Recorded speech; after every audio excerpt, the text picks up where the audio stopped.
नमस्कार दोस्तों, welcome to learning is a process. आज हम हिस्ट्री क्लास 6 चैप्टर 7 जिसका नाम है Ashoka the emperor who gave up war के क्वेश्चन आंसर्स करेंगे। आज इसका एक्सरसाइज वर्क कंप्लीट करते हैं हम। इसमें पहला क्वेश्चन क्या है? Make a list of the occupation of the people who lived within the Mauryan empire. देखो, हमने जो चैप्टर में लोगों को पढ़ा था, उनके प्रोफेशन ऑक्यूपेशन जो वो काम करते थे उनके बारे में पता करना है। The following were the occupation of the people in Mauryan empire. क्या थे? Farming, right, handicrafts, trading, herding, hunting and gathering, है ना। खेती करते थे, हाथ की कला का काम करते थे, हैंडीक्राफ्ट्स बनाते थे अलग अलग से, व्यापार करते थे, पशुओं का पालन करते थे, शिकार करते थे और जंगल से कुछ जड़ी बूटियाँ या फिर फ्रूट्स वगैरह इकट्ठे करके लाते थे। Complete the following sentences. जो ये रेड में है, ये जो वर्ड मिसिंग थे वो फिल किए हैं मैंने। ऑफिशियल कलेक्टर मानो blank from the areas under the direct control of the ruler. Official क्या कलेक्ट करते होंगे? टैक्सेस कलेक्ट करते थे। Royal princes often went to the provinces as, जो राजकुमार होते थे उनको प्रोविंसेस में क्या बना के भेजा जाता था? Governors. The Mauryan rulers try to control, किसको कंट्रोल करते थे वो? Roads and rivers which were important for transport. किसके लिए इंपॉर्टेंट होती है रिवर्स और रोड्स? ट्रांसपोर्ट के लिए, यातायात के लिए। ओके।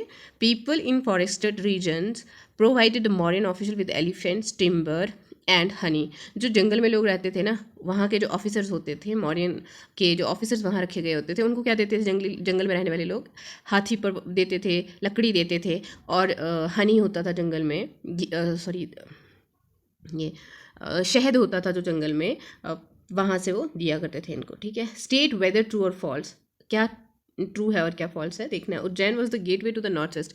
चैप्टर में हमने ऐसा कुछ पढ़ा था क्या? बिल्कुल भी नहीं। चैप्टर में हमने पढ़ा था कि टेक्सीला था नॉर्थ वेस्ट का गेट वे। हाँ, it is false. Now Chandragupta's ideas were written down in Arthashastra. Is it right? या तो ये क्या है हमारा? ट्रू है ये। देन है Kalinga was the ancient name of Bengal. Kalinga क्या हमने एंशियंट नेम ऑफ बंगाल पढ़ा था? बिल्कुल नहीं, हमने पढ़ा था ancient name of coastal Orissa, तो ये फॉल्स हो गया। Most Ashokan inscriptions are in the Brahmi script. ज़्यादातर जो अशोका की इंस्क्रिप्शन है ना, वो कौन सी स्क्रिप्ट में लिखी गई हैं? ब्राह्मी में, तो ये ट्रू है। What were the problems that Ashoka wanted to solve by introducing Dhamma.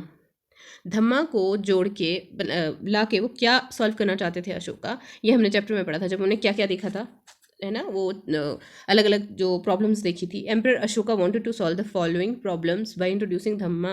कौन कौन सी थी? Conflict between people from different religion, अलग अलग धर्मों के लोगों के बीच में जो आपसी मतभेद होते थे उनको। Sacrificing animals for religious rituals, जानवरों की बलि देना धार्मिक रिचुअल्स के लिए। Ill treatment of servants and slaves, और बुरा बर्ताव व्यवहार जो है अपने सर्वेंट्स सेवकों और अपने गुलामों के लिए लोगों का, उसको सुधारना चाहते थे। फाइट्स बिटवीन नेबर्स ओवर पेटी इशूज़, अब पड़ोसी छोटी छोटी बातों पे आपस में लड़ रहे हैं, उसके लिए भी वो सोल्यूशन ढूंढना चाहते थे। अब क्वेश्चन नंबर 5 क्या कहता है? What were the means adopted by Ashoka to spread the message of Dhamma. कौन से रास्ते अपनाए उन्होंने कि जिससे धम्मा के मैसेजेस को स्प्रेड किया जा सके, फैलाया जा सके? Ashoka adopted the following means to spread his messages of Dhamma. देखो क्या है ये। He appointed officials called Dhamma Mahamatra who went to different places to spread the messages of धम्मा।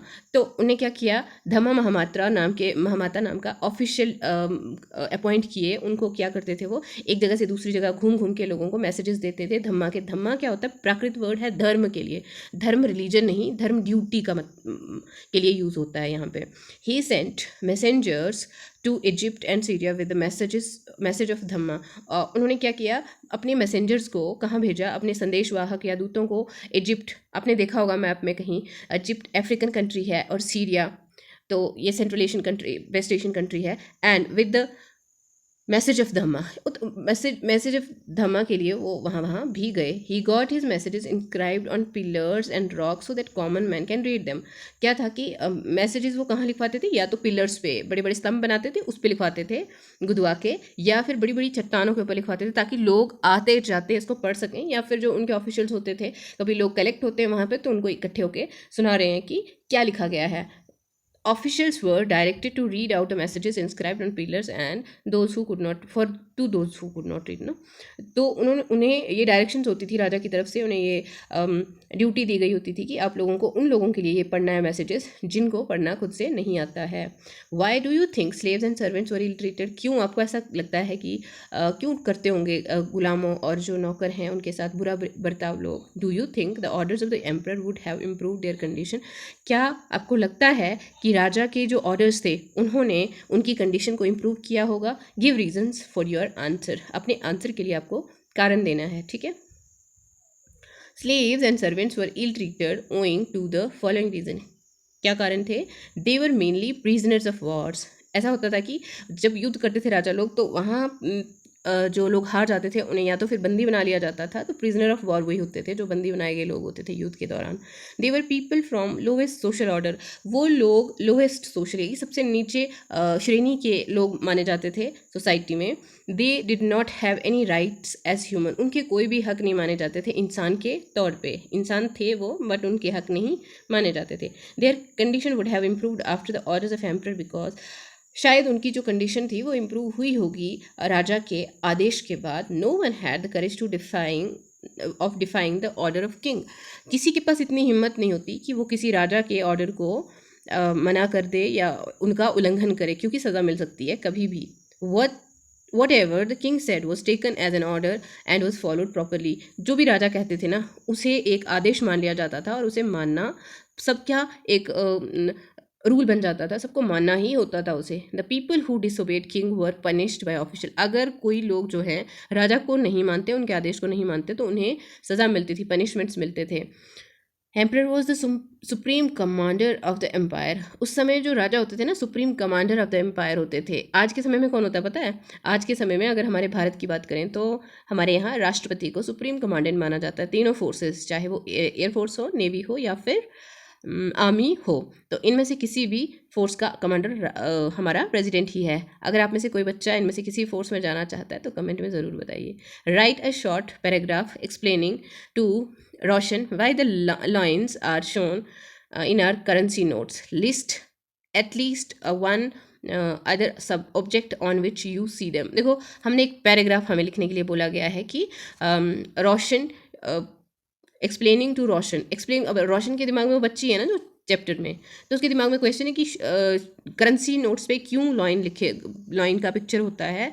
अगर उसे हमें एक्सप्लेन करना हो कि क्यों लिखा होता है तो उसके बारे में हमें कुछ ना कुछ एक लिखना है और दूसरी कोई एक ऑब्जेक्ट बतानी है जहाँ पे हमने और देखा है इसे, ठीक है। Ashokan pillar in Sarnath has 4 lines on the top of it, Ashoka के जो पिलर है ना इनके टॉप पे 4 लाइन्स हैं, ठीक है, सारनाथ में। Lord Buddha gave his first teaching in Sarnath, ये भी पढ़ा था हमने कि उन्होंने फर्स्ट अपना लेसन जो है टीचिंग दिया है सारनाथ में ही। The 4 lines are related to Buddhism and signify peace and friendship, जो 4 लाइन्स है ना ये बुद्धिज़्म से जुड़े हुए हैं और ये क्या सिग्निफाई करते हैं, क्या महत्व है इनका, पीस शांति और फ्रेंडशिप दोस्ती के बारे में, ठीक है। During our battle for independence Buddhist ideas of non violence inspired our struggle, जब हमारा इंडिपेंडेंस यानी कि स्वतंत्रता का संग्राम चल रहा था तो हमने नॉन वायलेंस का जो सिद्धांत था गांधी जी ने दिया था, नॉन वायलेंस हमने अपनाया, तो लॉर्ड बुद्धा से ही हमने इंस्पिरेशन लिया यानी प्रोत्साहन लिया हमने उन्हीं से, ठीक है। These lines on our symbol signify truth, peace, friendliness and also remind us of our great culture.